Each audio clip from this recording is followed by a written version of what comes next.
ให้หน่อยเนาะจุดสินจุดสายมาอู่กันต่อไปศรัทธาญาติโยมทั้งหลายเนาะอู่กันต่อไปเอาย่ำถึงชั่วโมงเดี๋ยว3 นาทีศรัทธาจะถึง9 โมงเนาะจะถึง3 ทุ่มก็อู่กันไปก่อนศรัทธาญาติโยมทั้งหลายวันนี้ก็ศรัทธาเจ้าในตุลุงก็ไปหันเนาะไปหันขีบที่เปิ้นนั้นพายุก็ได้ตั้งเมืองฝางตั้งเหนือตั้งแม่อายก็หาเนาะแม่อายนี่โดนถล่มเน้อพายุนะเนาะมันปิ้นนั่นมันปิ้นฝนปิ้นลุ่มว่าเนี่ยก็ฝนก็ตกเขาตกดีตกงามเด้อหลายพื้นที่เนอะศรัทธาญาติโยมเนาะที่มันตกแล้วก็มีเห็บขนาดในกรุงเทพยังมีเห็บหมอกเม็ดถั่วดำถั่วเขียวนี่วะตั้งกรุงเทพนิ่มลำจะมีเห็บตกนะปีนี้ขึ้นว่ามีวะฮันมันก็มีเห็บตกอยู่ฉะนั้นก็ศรัทธาญาติโยมก็ระมัดระวังพายุลูกเห็บแล้วก็ตั้งโซนให้เฮาก็กังกาไว้ดีๆเนาะกระพายเดียวว่าฟังเกือแล้วก็ยังแควนหน่อยหนึ่งเนาะกังกาไว้นี่ไม่เชื่ออย่าลบหลู่นะศรัทธาญาติโยมทั้งหลายเนาะแต่เจ้าตุลุงก็เลยเอาเพลงกากับหงเนาะเพลงสมัยก่อนนี่ดนตรีเป็นโมนนะดนตรีเป็นก่อนโมนแล้วก็เพลงเป็นก็มีเนื้อหาสาระดีนำก่อนนะเพราะตู้คุณที่ลิขิตขีดเขียนเนี่ยจินตนาการในการห้องเพลงเป็นเนื้อเพลงมหันต์เป็นรูปธรรมเนาะศรัทธาอย่าอยู่มาฟังนะตื่นเถิดซ้ำไวดวงใจของพี่เพลงคุณทูลปอทูลลุ่งสางสว่างแล้วนี่ตื่นเถิดคนดีอย่ามัวนิทาจะไปลูกควายนะพี่แบกคันไถไล่ควายไปสู่ท้องนาน้องจงหุงข้าวคอยท่ากลับมาแล้วจะได้กินข้าวง่ายด้วยกันแต่ไปลูกควายเปิ้นหันเป็นนั่นรูปธรรมเนาะ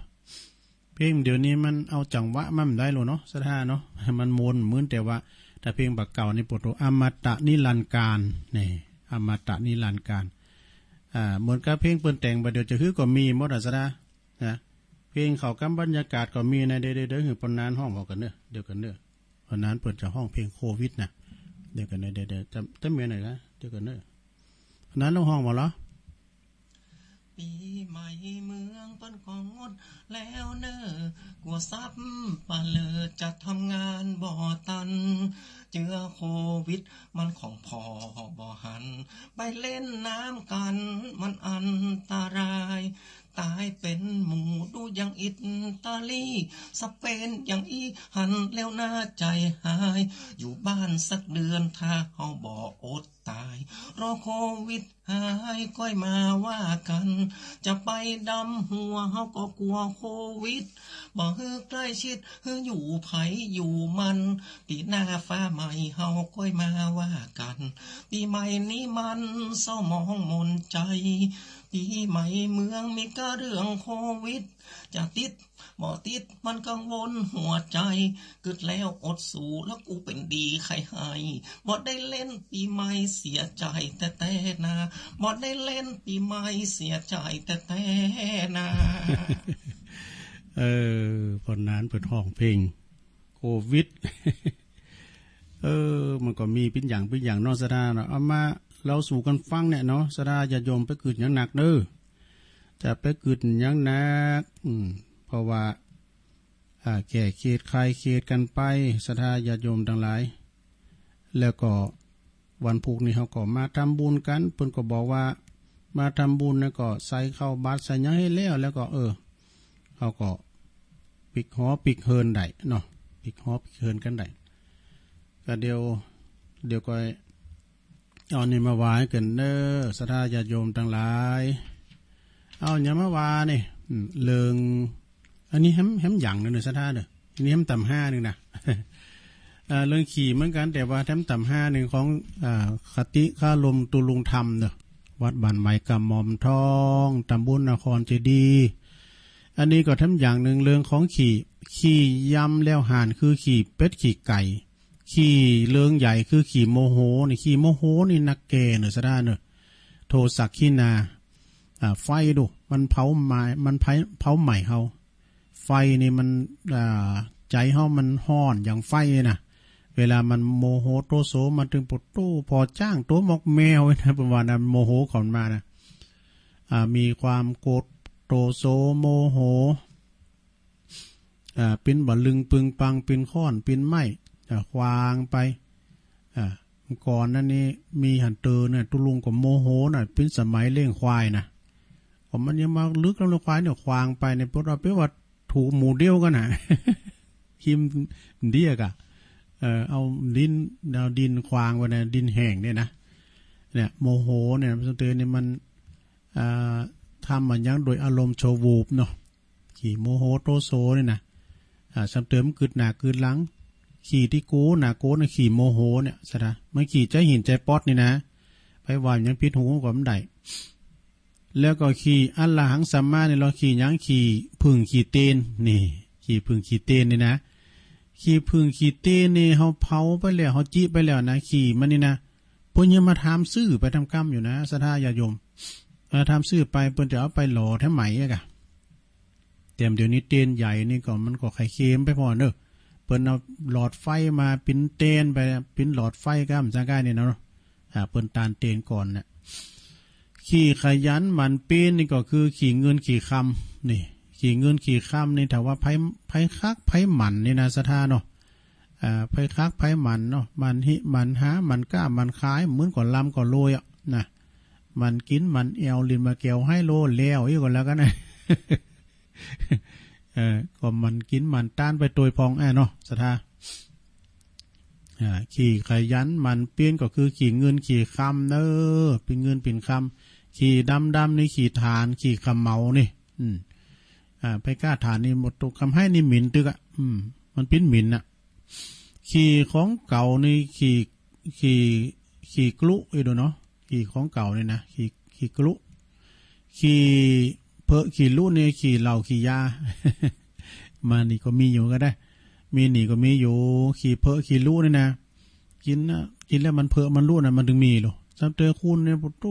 สงบเรียบร้อยนะลองหายไปสักสองต้องหายไปนะหายไปสักสองต้องสามต้องปุดโตแล้วแป๊ดเนาะเนี่ยดักกึกมึงในการใส่หน่อยเนี่ยหมดโทมาถึงแล้วแป๊ดดอกเปิ้นว่าโหดต่อมันโต่งน้ำเป็นนี่ใสในประมาณนั้นเนาะขี่สวนเสเฮฮานี่เนาะขี่ยังขี่โม่ขี่ลุ่มอ่ะขี่โม่ขี่ลุ่มนี่นะคุณก่อนนี่มันขี่โม่ขี่ลุ่มขี่นี่นะเปิ้นเอาไปยืมคุณพยาดดูมาดื่มงอมกันเนี่ยขนาดคือนุ้งอ่ะ ไปยืมคุณพยาดเดี๋ยวนี้มาน้ำก่อนนี่ห้ามดีเปิ้นจะเอาไปโฮงยากันเนาะนอนเอาเปี้ยนน้อยยังไปแอวอยู่แล้วก็ขี่ภัยสังคมนี่ขี่ลักขี่ขโมยนี่นักแกเนอะขี่ลักขี่ขโมยนี่เปิ้นยับใส่คอก็อย่างเดียวนั่นน่ะเนอะนะขี่ลักขี่ขโมยนี่ดีนะแล้วก็ขี่กอบขี่กุ้ยนี่เนาะขี่โลบขี่อำเนี่ยขี่กอบขี่กุ้ยนี่นะแปลว่าขี่โลบขี่อำขี่บ่อยากกระทำก็คือขี่ข้านขี่ข้านนี่นักแกเนอะไปอยู่กับไผนิ่มลูกออกขี่ข้านนี่นะเยการเยงานเนี่ยลูกมากินแอลแล้วก็ตึงครับแบบมากินน้ำกำหนึ่งนี่นะขี่ข้านเราได้ก่อนนอนวันคำบัดนายมอนก้าน มอนปลืมนายมอนก้านนี่นะขี่เงินแสนเงินล้านก็ขี่ดอกนี่ขี่ดอกเงินนี่มันถึงออกถึงวันน่ะสดาญาโยมเนาะอย่างถึงมือถึงวันเนี่ยตัวลุงนี่ดินดูพี่น้องเจ้าบ้าน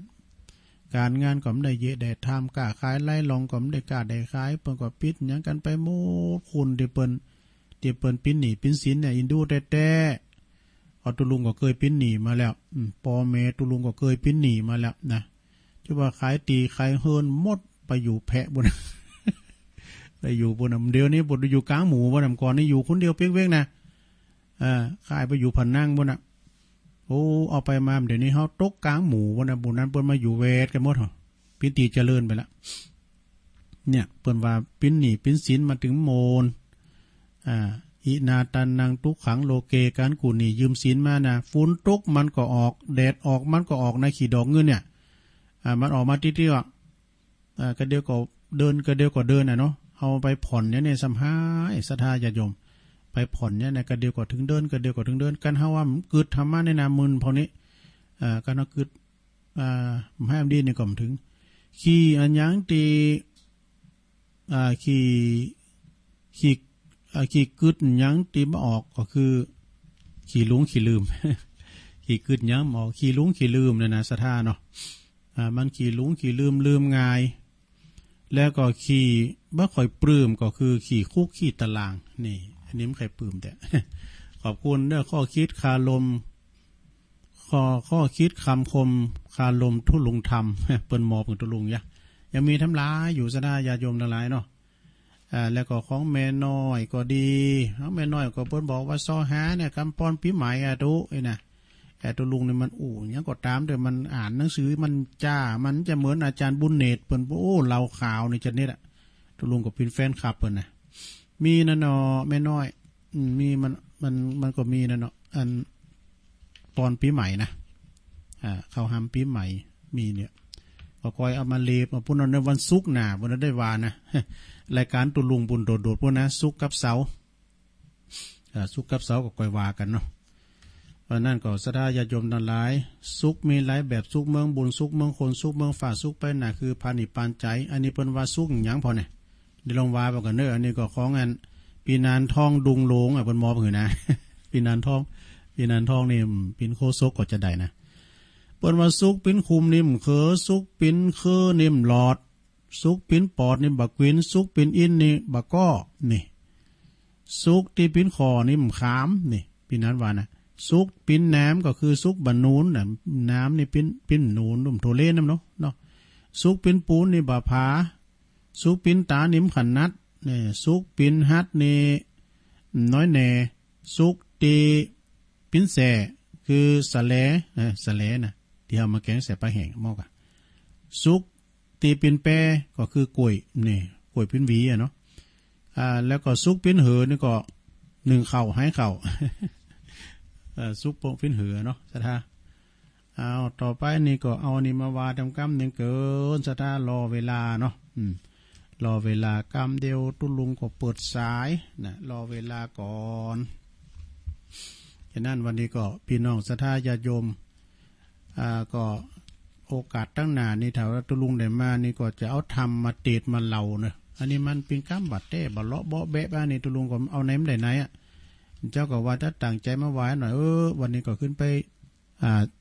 ปงานเขาดำเลยเนาะงานเขาดำเดี๋ยวนี้ก็ง่ายๆเนอะศรัทธาญาติโยมทั้งหลายเปิ้นกัดชับเวลาเนาะเผื่อมาถึงวันนี้11 โมงปลายย้ำเตียงเด้อเนี่ยเปิ้นกัดชับเวลาแล้วก็มืออยู่มึนแล้วก็มืออยู่ไก่กันเสียทรัพย์เรียบร้อยก็ไปออกคุ้มออกบานไปถึงปัจจ้าก็มีการว่าถ่ายรูปมีการว่าขอขมามยังสักอย่างซะนะเนาะตอดผายแล้วก็เอาขึ้นเมนเลยอะนะอันนั้นก็เขาก็ไปสงเคราะห์ทางปุ่นตุยก็เลยไม่ได้มาเกมอย่างแต่ว่าถ้าว่าตุลุงจะเตะทำไม่นานตุลุงก็ต้องเลไปก่อนเนาะมันจะว่าไปโมอย่างเพิ่น ตูเจ้าบันนอกบันหน้าเนาะกลางหายกลางโซนเดินมาถึงขนาดนี้แล้วเดี๋ยวก่อนไปเฝ้าโทรมาเจอเป็นนานไม่ไหนลุงนั้นเอาลุงนั้นว่าทำก่อนนะลุงนั้นนั่นปันป้อนก่อนเนาะปันป้อนยุคใหม่สมัยใหม่เดี๋ยวลุงนั้นปันป้อนก่อนลุงนั้นปันมาเอาปอนปีใหม่ยุคคนเฒ่าไรใดวิทย์นอวังหนตุสัมปติฉามิดีและอาจจะในวันนี้ก็หากเป็นวันดีดิถีอันวิเศษเหตุวาระวิสังขารปีเก่าอธิกันโตโรคโควิดก็ซ้ำมาจุจอดหลอดเถิงเติงยังหมู่เฮาทั้งหลายก็เลยบ่ได้ยกย้ายโคตรค่ายออกไปนอกบ้านกูจังขานก็โดนกักตัวหัวเอาเชื้อโควิดมาติด8 หมู่เฮาตันทั้งหลายก็เลยบ่ได้สนงของควายตกแต่งแปลงพร้อมน้อมนำมายังถูกป้าเข้าตอกดอกไม้และลำเตียนเพื่อจักมาคารวะตนตัวแห่งคาในทีคากาละวันนี้ยามนี้ดังอันเหียก็ดีสู่เจ้าก็ได้มีเมตตาไหวหน้าส่งเงินเข้าบัญชีมาหวาน ผู้ข้าก็จักขอปั่นปอนใจตามนัยยะคาถาบริวสัพพิติโยย้อนโลกโควิดคนเท่าเลยอิดวิดขัดไรใดสปะโลโกบอดีโจออกดอกบานไปไหนวินัชชันตุบอดีไปจุที่คนหลวงคนหลายหน้ากากอนามัยใส่ไว้ป้องกันว่าฉันนี่แต่ดีหลีมีอายุวันโนสุขังพลังสตังดำหัวกับไขวิทย์ไปหน่อยเนอสาธุ สาธุโตโตโรแน่นใจเตี้ยปนาเนย ปันป้อนกับเขากับยุคกับสมัย วันนั้นก็จังปันป้อนเลยได้ดำอาบน้ำดำโพก็ไขวิทย์ไปหน่อย ก็ตุลุงเขานี่กะไม่ได้เป็นไงก็แล้วเนี่ยก็อยู่กับวัดกับว่าไปอันนั้นเนาะอยู่กับวัดกับว่าไปต่อไปอันนี้มาวาดทำหน่อยหนึ่งก็เดินทางเนาะการเดินทางสดาญาโยมทั้งหลายเวลาเปิ่นซุ่มกันที่ไหนก็จะไปพักจะไปยั่งกรรมเก่าปนวาดมเดินซ้ำห้ายคุณซุ่มที่ไหนก็จะไปโมซุ่มกันนะสดาเนอะจะไปโมจะไปซุ่มกันเปิ่นว่าตั้งมืดก็อย่าไปเดินนะตั้งมืดนี่นะมันตั้งเปียวดูดีที่จะมีคุณจี่คุณปุ่นเขาจ้าเนี่ยตั้งมืดก็จะไปเดินแล้วก็ตั้งเพลินก็อย่าหลงเอาไปตั้งเพลินก็อย่าหลงเอาไปถนนอย่างจะเป็นมีงานมีการมีดนตรีกันอย่าไปหลงหลงพอเปิ้นว่าฮือก็หลงพอหล่อหลงพอคูณเปิ้นว่าถ้ามึงรวยอย่าเหลิงนะถ้ามึงจนมึงอย่าท้อ อย่าเพลิดเพลินทางอย่าหลงนะอย่าทางตรงอย่าเลี้ยวทางตรงก็เลี้ยวก็บ่มเนาะทางเปลี่ยวก็อย่าประมาททางมันเปลี่ยวก็อย่าไปประมาทเด้อทางนักปราชญ์มัชฌิมปฏิปทานี่ อันนี้นะก็เป็นกรรมขาลมเล็กๆน้อยๆศรัทธาญาติโยมทั้งหลายมีแถมอย่างหนึ่งอันนี้ก็เปิ้นบอกว่าบอดี้กระทำเนอะบอดี้กระทำหลายอย่างบอดี้กูสิ่งที่บอดี้มันยังบักเกิดเตอเห็นนะบอดี้กูสิ่งที่ยังบักเกิดสิ่งใดยังมันมาถึงเขาแต่ไปกูเตอเนอะศรัทธาเนาะบอดี้เปิดกุ่นเปิ้นหันคือเปิ้นพอเนี่ยไปเปิดหลังเปิดเสื่อเปิ้นหันหลังเนี่ยเปิ้นว่านะเนาะจะไปบอดี้ต่อความยาวสาวความยืดเรื่องมันแล้วก็แล้วไปสะพองนี่ปวดคุตุ้มผ่านลายม้าเห่าคุ้นกำบะเก่ามาพิษกันเลิงแล้วไปเป็น20 ปีก็มาวาอยู่หาไหนนะอันนี้เปิ้นเรียกว่าคุ้นกำบะเก่าพิษกันแล้วก็เปิ้นก็บอกว่าบอดี้จืดบอดี้จืดต่อขอบโคนะอยู่ในขอบโคมเดี๋ยวนี้นะซะถ้าเฮาอยู่กันพร้อมหน้าพร้อมตาปอไม่ลูกนี่นะยิ้มแย้มแจ่มใสอู่มนจ้าหวานใส่กันเด้อมื้อไหนจะได้ปะได้หันกันนะกันมีโควิดเฮาไปได้อยู่กันต่อหน้าต่อตากันเนี่ยเนาะ มีหยังปรึกษาหารือกันย้อนยุคเนาะถ้ามีการมีในคุ้มในโฮก็ปลูกผักปลูกไม้หยังไปกะเนาะมื้อมันถึงดีแล้วนี่จะไปจืดต่อขอบโคบอดี้โมแต่แอลลิ้นนี่ไปแอวบันเนื้อบันไตก็ไม่ต้องไปหักกันนะถ้าหักกันเนี่ยไปมาแอวหักกันเตอเนี่ยเปิ้นเปิ้นจะแจกหน้ากากเยอะเนาะพองก็ซื้อเอาหน้ากากอนามัยเนี่ยแล้วก็อยู่ไหนอยู่หันกันก่อนบอดี้เตียวเข่าไปต่างเสียนต่างที่เสริมเสนี่ต่างอบายมุกต่างๆนะเนาะบอดี้เปเอาของที่บ่ได้รับอนุญาตบุ๋งปันเนี่ยพองมันอันนุรสธาเนาะเป๋อันมาหน่อยแซบอันมาหน่อยเนี่ยปย่ำปุ้งปันเนี่ยแซบเอามาหน่อยแซบก็คือเม็ดเอามาหน่อยนึงนี่หน่อยนึงนี่นะเม็ดเอามาหน่อยนี่หน่อยบอดี้พิษบอดี้หันพิษปิ้นชอบนี่บันเดียวนี้มันหันพิษปิ้นชอบก็พี่นะสธาอย่างตุลุงเคยวานปิ้งกำลินเนอะละอ่อนบันเดียวนี้หันบาปปินบุญหันกุลปินโตดหันประโยชน์ใจประโยชน์หันคงจักปินดอกโบหันใส่อัวปินกุลเชียงใส่โอมดีนี่นักเนอะเปิดมาตานกันนะ บอดี้หลักลอบลิ่นจูนนอกใจผัวเมนี่อันนี้ก็มันก็พิษกันถึงวันก็ย้อนเนี่ย บอดี้เลแข่งเลขาเพื่อหาผลประโยชน์เนี่ยพ้องมาอ่านดูประจบสพเนี่ยหาผลประโยชน์นะไปเลแข่งเลขาเปิ้นนี่นะ บอดี้โคดเมื่อมีคุณมาตักเตือนเนี่ยโอ้ศรัทธาญาติโยมไผมาตักเตือนนี่เป็นดีอ่ะเนอะเปิ้นว่าจี้คุ้มทรัพย์เหรอดูเนาะเปิ้นจี้คุ้มทรัพย์เหรอนะกันว่าซัมเตอร์ห้อมฮู้โตลืมคิงไปนะลืมคิงไปโอ้อันนี้ห้อมฮู้โตเนี่ยเปิ้นมาตักตายเปิ้นมาหือสตินะโอ้อันนี้เปิ้นปิ้นนักปราชญ์เนอะเปิ้นมาจี้แจงว่าแต่กันเนาะโคนเย็นเนอะนะหมายความว่าเปิ้นมาจี้คุ้มทรัพย์นะตั้งธรรมเปิ้นว่านะบอดี้เตียวเฮินตืบตีนเดี๋ยวนี้ตืบไดก็แล้วนะสถานก่อนมันเฮินไม่แปลนเนี่ยเปิ้นแปลงเฮินก่อนนี่นะเปิ้นจะยกสูงแล้วก็ลอดปืนได้ตั้งปืนเฮินในเปิ้นเอาไว้แหล่งงูแหล่งควายพองนี่นะวิทยาการเนี่ยก็ได้เป็นเสาไม้ในการหลอกกุมไว้นี้นะแล้วก็ควายเนี่ยแต่มันปุ๊ดจากแหล่งมันมาอยู่ปืนนะมันเอากันเอาหลังมาสีเสาเฮินนะปลุกไว้ถึงหลังแต่ว่า มันเฮินก่อนนี่มันเฮินประโยคสูงเนี่ยเนาะแล้วเตียวเนี่ยก่อนตัวลุงลูกหนึ่งเขานะก็เยาะก็หยองนะโกปอโกเมตื่นนะเดี๋ยวก็ไปถ้าโรเซียนเจ้าก็ไม่ได้นะถ้าก็ท้าไว้ตอนแรงบุแล้วก็กอนั่นมอหนึ่งก่อนก็มอหนึ่งเล็กก็มันจะมีอ่ะเนาะพิษมอหนึ่งดินว่าเขาเสียอันข่มตบไปอันตัวเสียเท่าเดือดอันอีปอเดือดนี่บุตรบอดี้เตียวเฮินตืบตีนนี่แล้วก็บอดี้หับสินแล้วก็ไปทำนำไปแล้วก็บอดี้หับสินแล้วบ่นำไปปฏิบัตินี่ตุลุงจังปันสินเปิดวันเสาร์วันนอกสดาเนาะวันเสาร์วันน่ะบอดี้ไปคัดกฎหมายบ้านเมืองเนี่ยเดี๋ยวนี้ก็สถานเขากับบรรยากาศพอดีเนาะเปิ้นมีเคอร์ฟิวเนี่ยปวดโต9 โมงตรงปีกหอปีกเฮินกันหมดแล้วน่ะไปมันได้ออกไปไหนบอดี้ไปคัดขืนฝ่าฝืนทั้งบ้านทั้งเมืองเปิ้นโกดเปิ้นมาอย่างอี้นะเพราะฉะนั้นก็อันนี้เป็นหนังสือเอามามาจ้าเข้าหน้าถ้าได้มานี่จะเสาะทำบรรยายอันณบัดนี้กาเนาะหรือว่าสาธาโวกาเนี่ยตุลุงก็เตทำอย่างอี้เนี่ยสเตอร์มันก็จุนก้ามอู่เหมือนกันนะสเตอร์ก็เอาไหนมันได้ไหนเหมือนกันนะสเตอร์ตุลุงก็กำได้ติ๊กไว้ก่อนนะเกแล้วก็มันได้ซ้ำมันได้อันย่ำได้ย้ำเกี่ยวกับอันก็จะอ่านเนี่ยก็อ่านลืมไปครับนะอ่านลืมไปครับหนึ่งก่อนวันนี้ก็ได้มาเตนพระอาจารย์เอาหลักเนอเปิ้น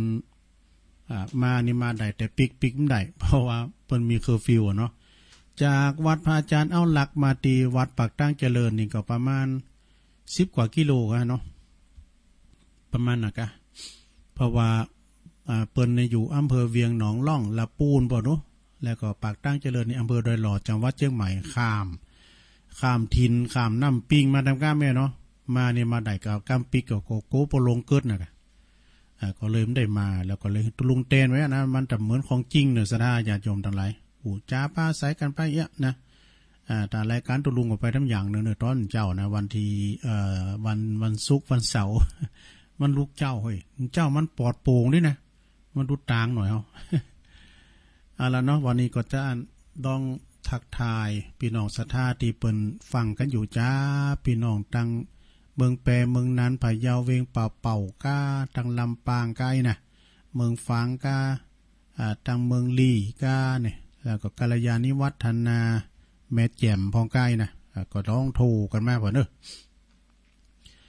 มาตักตายกันพองตั้งใดพองจ้าฝุ่นตกก่ออีนะลองโทรกันมาได้เบอร์โทรศัพท์ตุลุงนะ089-955-6506อีนะ089-955-6506โทรมาเนอะเจริญปอนฮัลโหลติดแล้วไว้จ้าทุลุงเจ้าโยมแม่อยู่ตั้งไหนเจน2เพิ่งเหนือเจ้าโอ้แม่ชื่อเซนตอกะแม่เนี่ยแม่เรือนเจ้าโอ้แม่เรือนนี่เนาะเจ้าเรือนอยู่บ้านเนี่ยบ้านเจนต่อเจ้า ก็บันแสนต่อนะแต่กะอำเภอวังเหนือจังหวัดลำปางโอ้วังเหนือได้เจ้าโอ้แม่ฟังเจ้าแล้วกะเจ้าฟังเจ้ามาละโอ้ดีกะแม่เรือนเนาะขอบคุณนะแม่เด้อบุญรักษาสวัสดีปีใหม่ด้วยฮะลุงอายุได้แต่ใดเจ้าโอ้ก็ประมาณ30อ่ะนะประมาณ30อ่ะคือเด้อนะอ๋อ30เจ้าไว้แหละนี่กะเป็นสวแล้วเนาะแม่ลงเหรอแม่ลงตัวใดแม่ลงเฮิรนแม่ได้75เจ้าโอ้ยเสียงหนุ่มแล้วเหรอ75กันเนี่ยโหเฒ่าเหมือนกันนะ75โอ้พอดีกับเสียงหนุ่มอยู่นี่ฟังธรรมมาติๆนะลงเนอะจ้าแม่ฟังทุกโอ้ดีกะแม่โอ้ดีละยินดีนะแม่เนอะแม่เรือนเนาะแม่เรือนเสียงต่อโอ้ดีแล้วสาธุโอ้ขอบคุณหลายๆเนอะได้กำลังใจจากแม่เรือนละบั่นแสนต่อเนาะโอ้ขอมาใหม่เนอะขอมาใหม่เจ้าถ้ารอนานไปหน่อยตัวลุงกำลังจะโคตรทับลุงไปเนี่ยเจริญปอนกับไว้สาครับผมโอ้เจ้าของรายการเปิดมาแล้วอาจารย์เอาหลักเนอะครับผมฟังอยู่ครับผมโอ้ขอบคุณหลายๆเนอะนัดหน้านัดในห้วยได้มาครับถ้าจะได้ก็นิมนต์ไปเรื่อยๆก่อนจนกว่าก็จะเปิดถึงเนาะครับถ้าเปิดถึงเมื่อใดก็เขาก็ว่ากันเต็มกำครับเป็นกำลังใจเด้อฟังอยู่ตลอดขอบคุณพระอาจารย์เอาหลักหนักๆเด้อครับตะกี้ก็คือว่ามันได้ฟังแล้วเพราะมันปิดฟ้าของน่ากะมันเป็นยังเกือบว่ามันได้ฟังแล้วแก่ได้ฟังอยู่ครับผมโอ้ครับสาธุครับผมกับไว้สาครับโอ้อันนี้พระอาจารย์เอาหลักเนอะเจ้าของรายการเปิ่นนะเปิ่นโทรมาให้กำลังใจขอบคุณเนอะไหวสานะครับเนอะเจริญปอนการธรรมการเจ้าตำรวจเจ้าโยมแม่อยู่ตั้งใดแม่จันปายิ่งปะเป้าเจ้าแม่ยังก่อ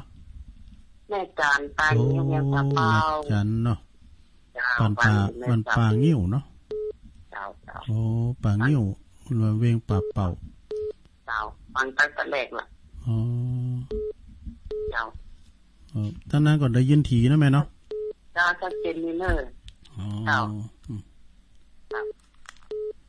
ขอบคุณแม่จันหลายๆเนอะโอ้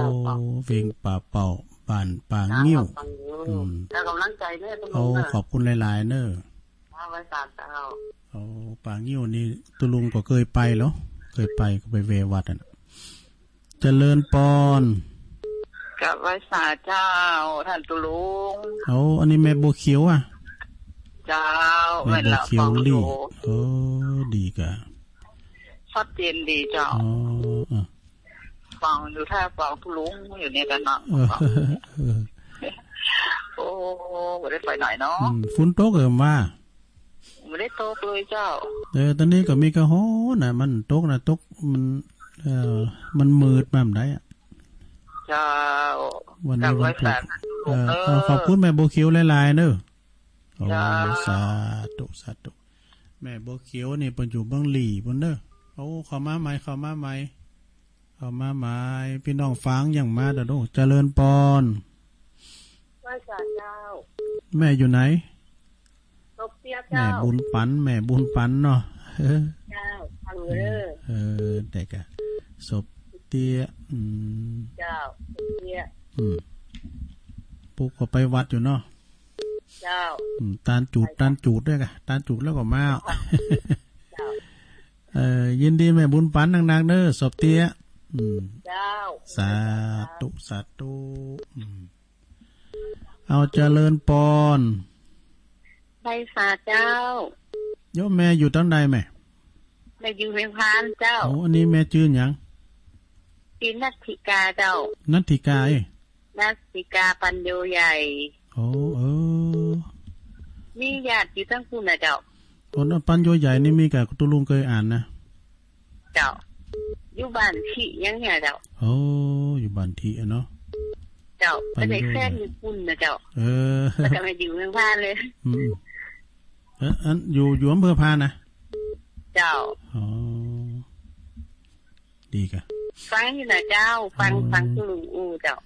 ดีเลยกันฟังแล้วได้มีความรู้อ่ะเจ้าโอ้นักสิกายเนาะปัญโยใหญ่เจ้าขอบคุณนักๆเด้อที่ฟังกันนะเจ้าฟังกันกับเจ้าฟังแต่หลายคนนะเจ้าโอ้ดีแล้วกันเนาะฟังแก่งอมแก่งอมไปดีวิอย่างเนาะมันได้ไปไหนก็ฟังแก่งอมกันไม่อ่ะเนาะไปไหนนั่นน่ะอยู่อีกก็ดีวิอย่างตุลุงเนาะนั่นเนาะ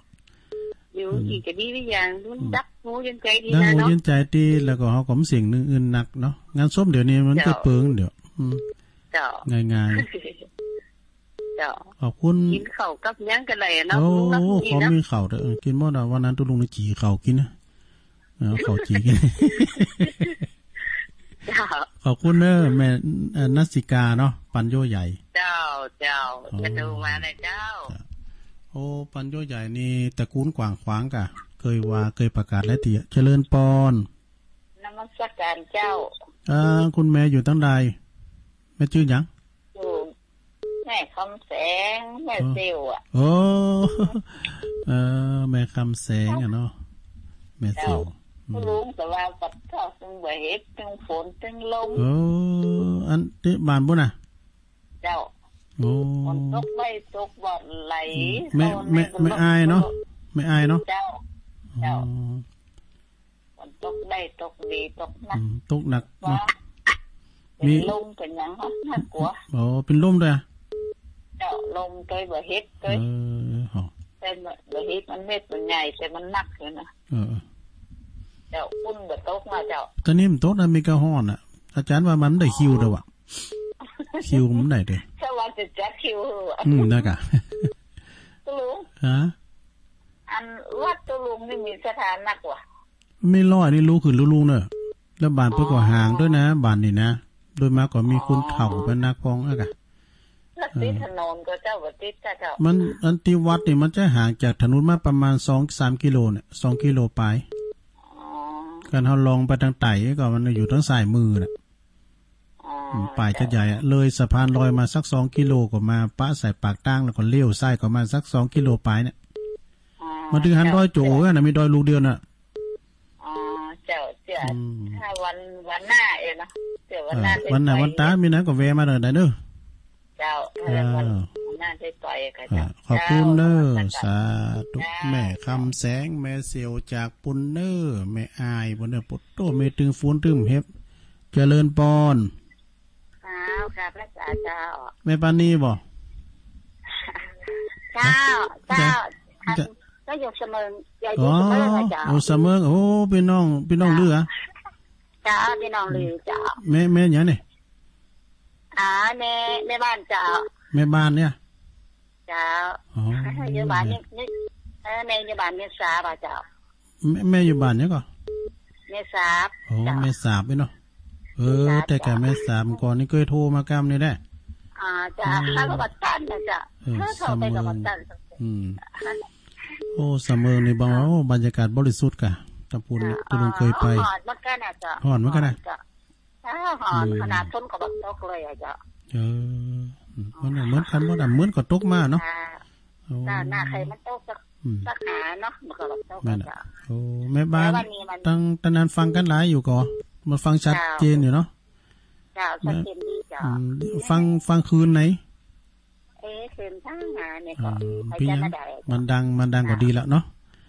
นี่กาโทรมาหากันพอยก็ดีแล้วกันเนาะแม่บ้านเนาะโอ้สาธุจ้าแม่บ้านดีอ่ะจ้าฮะเป็นแม่บ้านดีจ้าแม่บ้านดีจ้าเดี๋ยวจะเมื่อกลางไปกันยานีอะไรกันระยะค่ะเลยเจ็ดพาไปบนเนาะเจ้าเลยเจ็ดแคปเลยไม่ประมาณกันขอบคุณหลายๆเด้อแม่บ้านเด้อจ้าโอ้ตั้งใจจ้าขอบคุณหลายๆพี่น้องอันนี้เป็นลือกับย่องนี่เป็นปีกับน้องนะมันคล้ายๆกันอย่างไอ้ลือลงอ่ะแม่บ้านบ้านแม่สาบเด้อเสมิงเจริญปอนแม่สาเจ้าแม่อยู่ไหนแม่อยู่บ้านปางตำบลชื่อยังอำเภอดอกคำไตเจ้าแม่ชื่อหยังก่อ แม่กีแม่แสงทองเจ้าแม่แสงทองชื่องามเลยแม่แสงทอง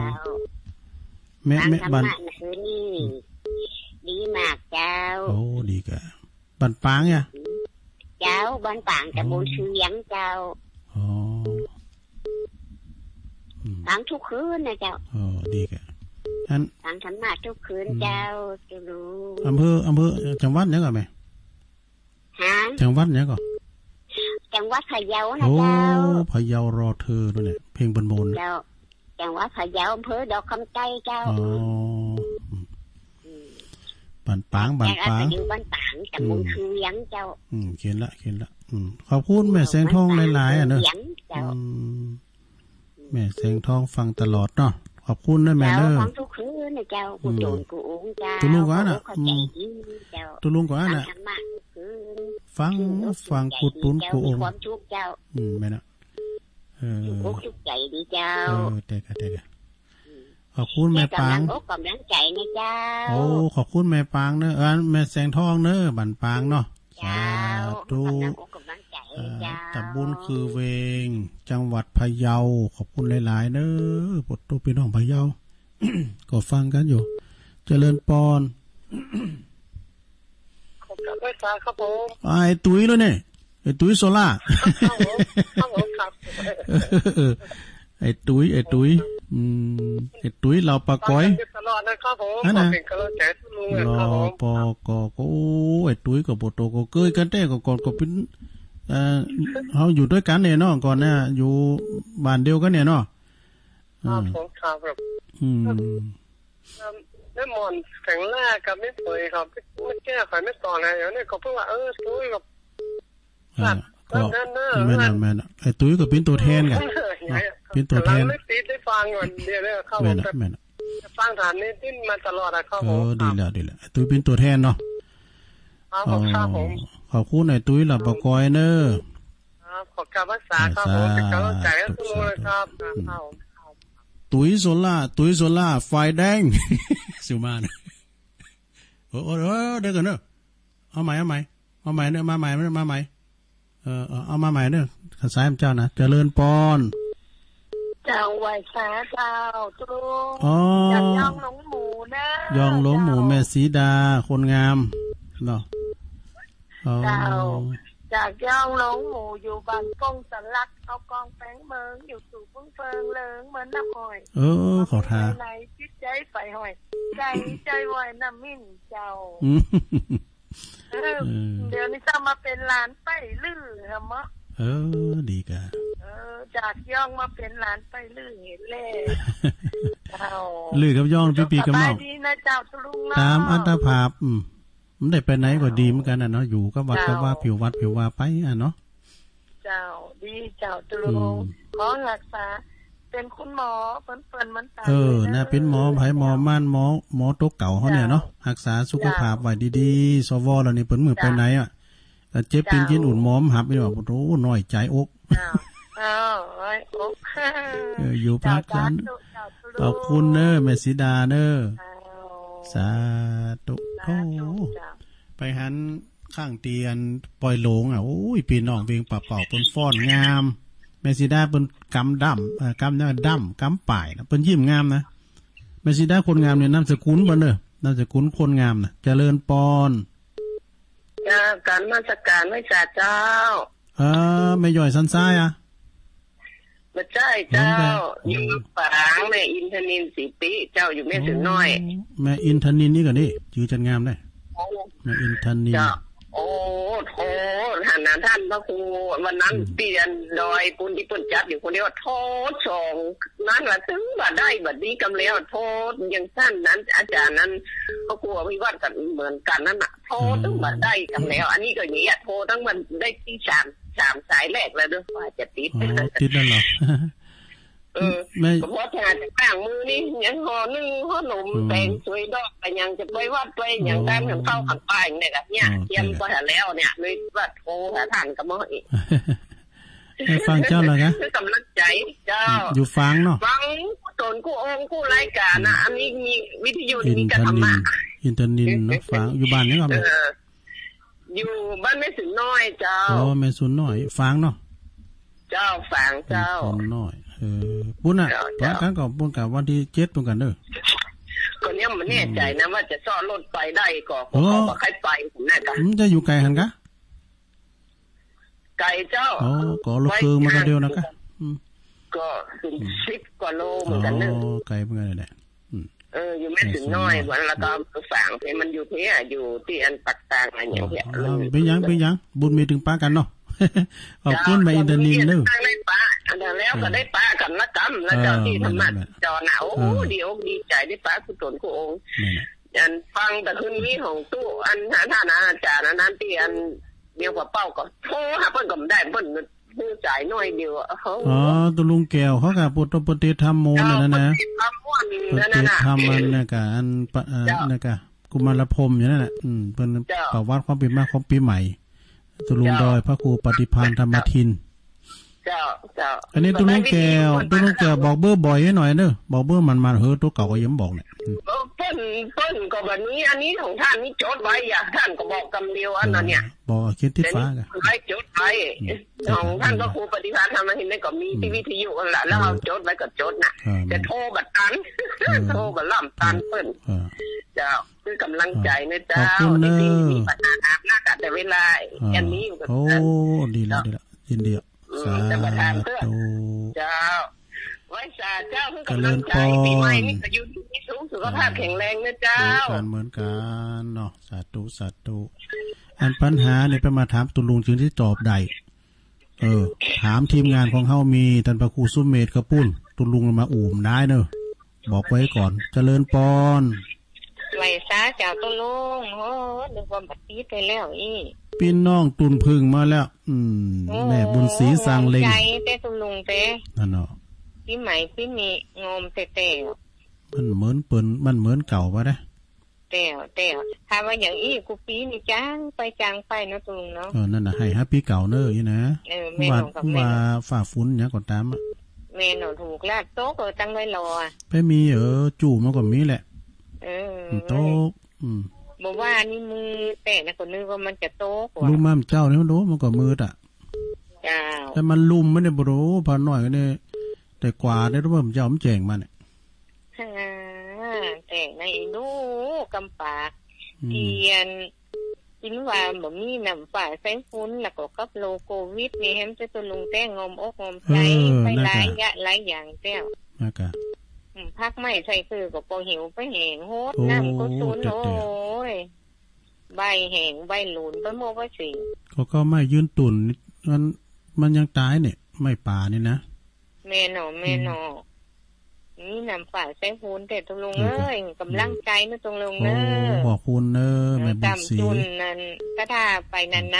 นๆนี่จะได้มนอกมนใจได้เป็นเนอะวันพระจ้าสาธุแม่บุญศรีสร้างเล็งเด้อเพิ่นก็โทรมาเวลายังเหลือหลายโอ้นี่แม่ปานนี่โทรบัดตันเปิ้นเช้าแล้วก็บัดตันสักวัน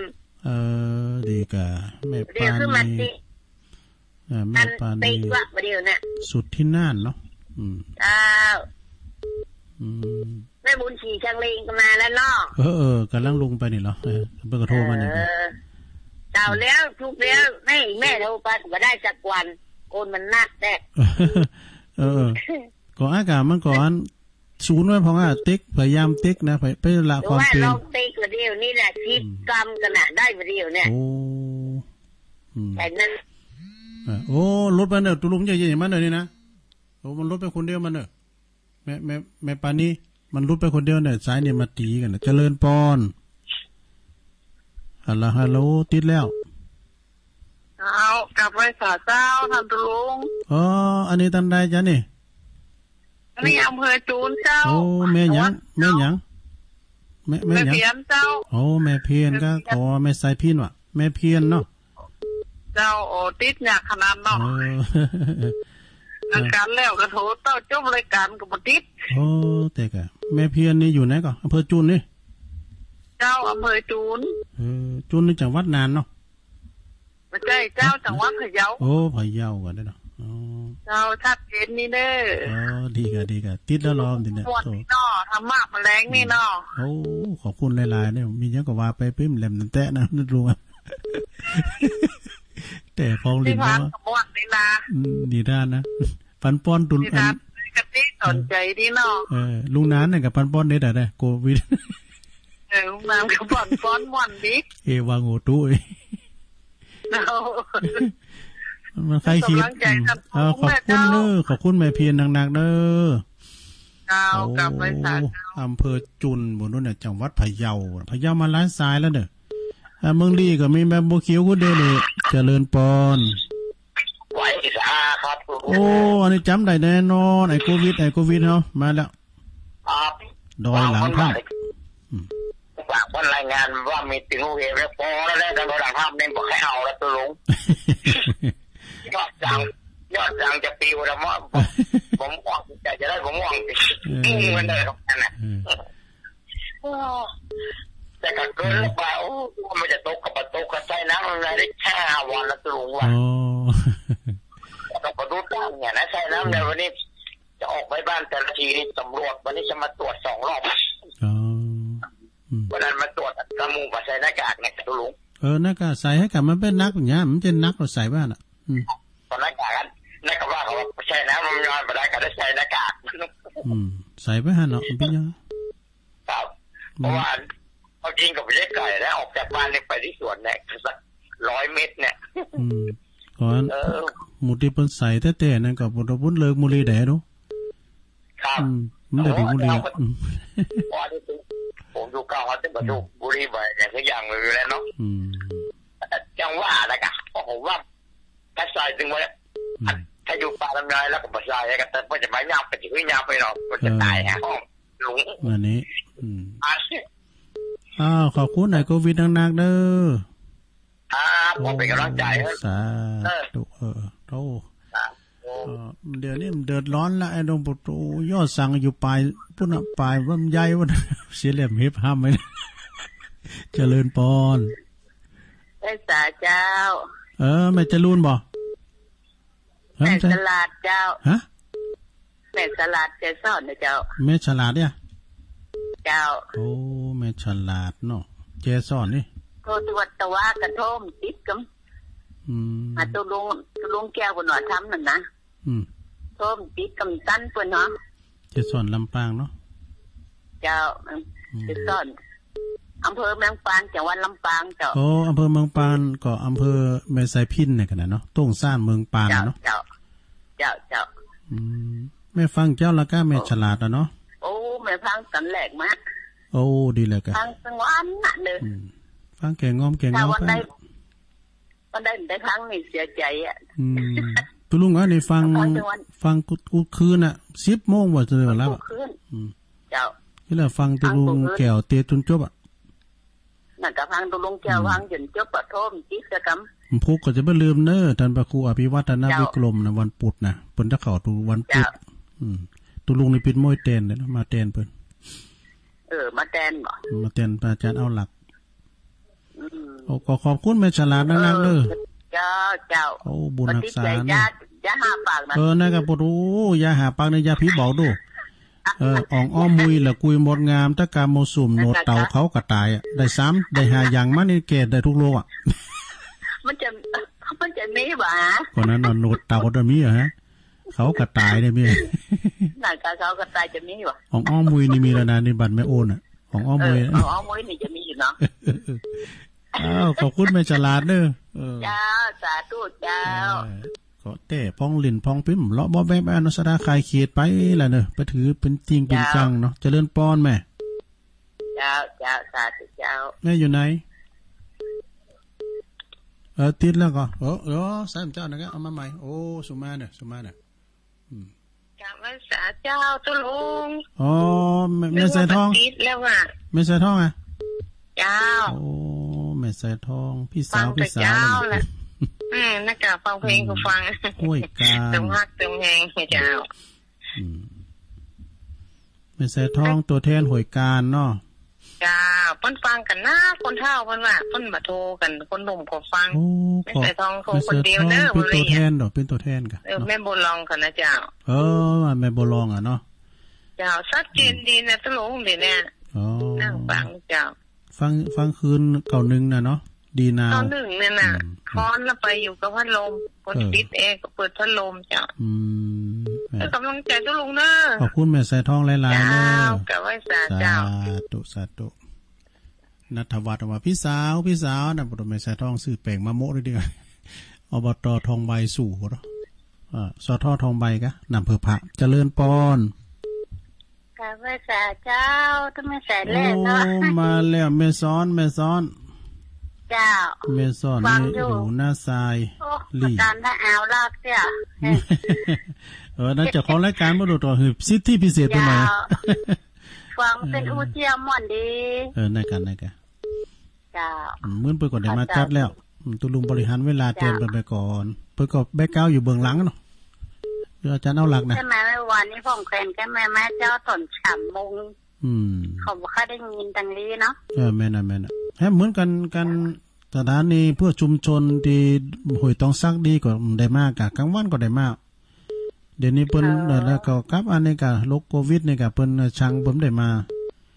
รอไปให้ติดหน้าเนี่ยกลางเดือนติดหน้าเนี่ยเนาะในกะว่าจะลุงเด้อขอบคุณแม่สอนหลายๆเด้อแม่หวังลุงแม่หวังบุญแม่หวังบุญแม่สอนนี่เปิ้นอยู่ลี่นาทรายเจริญปอนโหเวลาเหลือหลายลูกฮัลโหลแม่คำปันแล้วเนี่ยแม่คำปันเหล่าสันปิงแม่ฟังจังละกะฟัง8:00 ดีกะไปจังไหนแล้วตุลุงไปไหนแล้วเฮาอยู่เอกะไว้พักดอกพักผ่อนเนี่ยก่อนเจ้าก็ไปงานเข้าด้านแม่ก็เปิ้นปิ่นโยมแม่ของตู่เจ้าน้อยเนี่ยตู่เจ้าน้อยนี่ก็โทรมาหาตุลุงแม่ผมแม่โวดักเด้อไปให้เด้อดักไปให้ยื้อน่ะตุลุงก็เคยให้แล้วย้อนแม่ตายเนาะก่อนนี่ตุลุงก็ให้นะอย่าแม่ตุลุงตายน่ะจ้าว่าสอนมาเป็นหาแม่ผมมีแล้วรู้แม่คำปันนี่ว่าลุงไปเลยไปลงก็วันนี้ก็ไปงานเข้าด้ามให้หน่อยนึงเอกอ่ะเปิ้นเอากระทัดดัดเด้อวันนี้นะ10:00 นปลายแล้วก็เล่งเพลน่ะเผื่อมาถึงวัดนี่11:00 นปลายอยู่เป็นกระทัดดัดเปิ้นอยู่ไกลกันไปถึงปัจจ้าก็ไม่ได้สุมารอบอันประสาทนะตอดผายแล้วก็เอาขึ้นด้านปุ่นขึ้นเมนไว้อะไรแล้วก็ที่ไฟมันกระทัดรัดเนาะกระชับเวลายินดีแม่คำปานสาธุเหล่าสันปิงแม่คำปานกับคุณวัดคุณวานอนวัดนอนวาเจริญปอนมันจะเจ้าตุลุงวันจะตุลุงวันจะว่าตุลุงอ่ะแม่เพียนนะเห็นจ้ะโอ้แม่เพียนขาวเตี้ยเอาไว้กำเนาะแต่ทำหน้าไม่จ่าเจ้าแสงไฟสว่างตาแสงธรรมะสว่างใจสว่างตาได้แสงไฟสว่างใจได้แสงธรรมเจ้าเด็กมันจะเรียนในกระจาได้ลุงเด้อโอ้ขอบลุงอ่ะใครเขียดเด็กพองดินบองมันต้องตัวปอครูเขาตัวพระอาจารย์เอาหลักเขาจ้าไม่ได้จะโทรหาอันเล่นก่อนขอบคุณเนอสาธุเข้ามาแถมศรัทธาญาติโยมทั้งหลายเนาะใครเขียดกันไปเจริญปอนครับผมขอการรักษาคำรอบ2เนี่ยเพราะว่าเมื่อ2เนี่ยยังก็น้องอ่ะกับน้องจากตุ้งลงที่ว่าต้องรู้ว่าอ่านอย่างก็ได้ว่าแบบว่าต้องรู้ออกตัวบันไดก้าอย่างนี้เพิ่นฟังแบบลูกทุ่งนี่เพิ่นชอบเพิ่นครับตัวลุงไปมีอย่างแบบปิ้งกันเองอ่ะครับผมแบบปิ้งกันเองเหมือนก็ว่าในชีวิตประจำวันเนี่ยมีอย่างเขาพูดคนป้าเนี่ยผู้ทอนดีครับดีกะเพิ่นโนมาครับผมขอบการรักษานะครับผมขอบคุณในตุ้ยเด้อตุ้ยรอบ2ปิญญาตัวลุงมียศถาบรรดาศักดิ์เนี่ยอู่กันแบบปีแบบน้องนะโยมเด้อ เต้พองดินพองเจริญปอนเด้อ919เจริญปอนจ้ากลับมาจ๋าตะลุงแม่สุกเกี้ยวมันศิลพรเด้อแม่สุกแก้วเนาะจ้าเพิ่นฟังกันหลายนะศิลพรสิเตี้ยน่ะนี่ก็ศิลพรฟังกันนักกบเลือกนายแต่แต่กะกบเลือกนายอ่ะเนาะเลือกไปเลือกมาเหยียดบักค้างแล้วเจ้าได้พี่เนี่ยเนาะเจ้าเนี่ยยันได้บัดเทื่อเนาะนั่นนี่เจ้าขอบคุณแม่สุกแก้วฮะทำหน้าคลายเครียดดีได้หัวเราะได้ค่อยหัวเจ้ากะมันต้องเครียดเนี่ยนะแม่เนาะมันมาได้กึดสั่งแล้วเจ้าแม่เนาะขอบคุณเพิ่นฟังกันหลายเด้อเพิ่นมาโทรกันมาได้นะเจ้าสาธุขอบคุณนะฟังตุลุงติดตามตุลุงตลอดเด้อเจริญพรจ้าขอบคุณแม่สุกแก้วเข้ามาแถมนั้นสัก 2-3 สายได้อยู่กันเนาะเจริญพรตามเมืองฝางอ่ะไว้ซ่านเจ้าเนี่ยตัวแทนลองเคยกวาวกันน่ะแม่ยินนะแม่ยินมาแล้วแม่ยินปินตาอุ่นลองเคยกวาว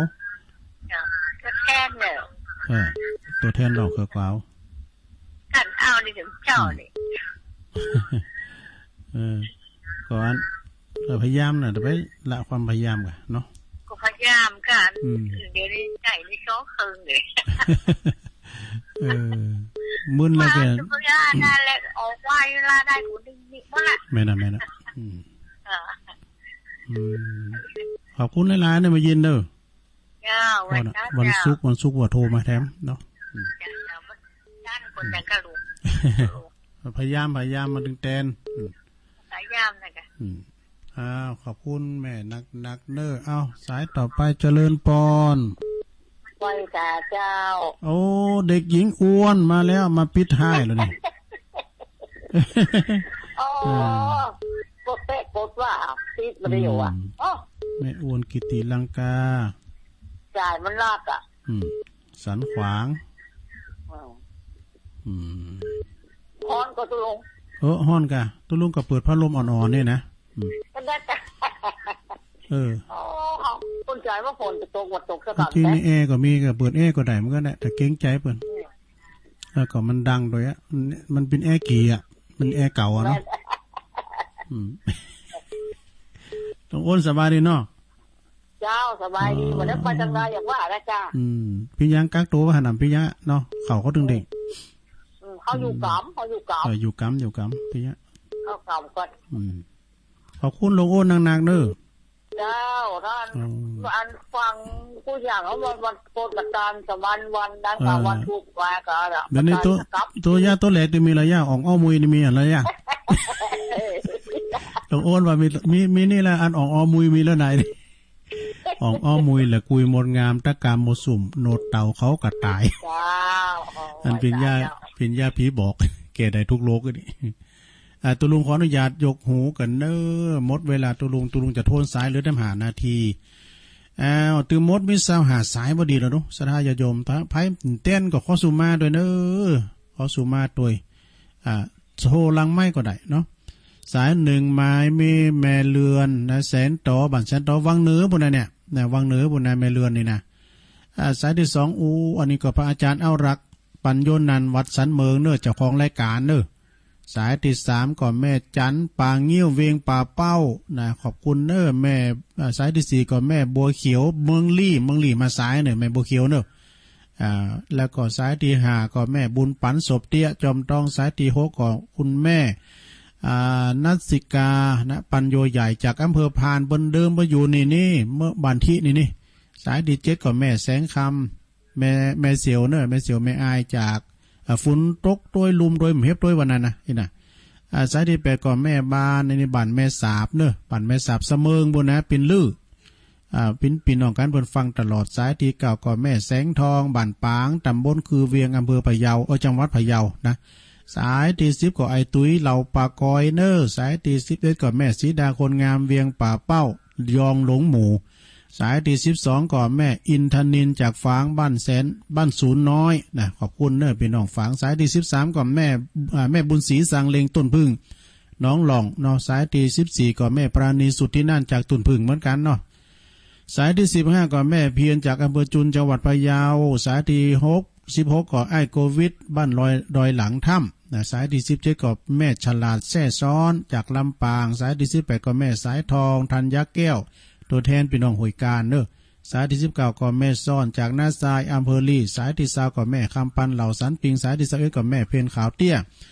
สายที่22ก็ไอ้ตุ้ยรอบ2สายที่23ก็แม่สุกแก้วศรีลาพรศรีเตี้ยนะสายที่24ก็แม่เย็นปินตาอุ่นพี่น้องล่องเคอกวาวตัวแทน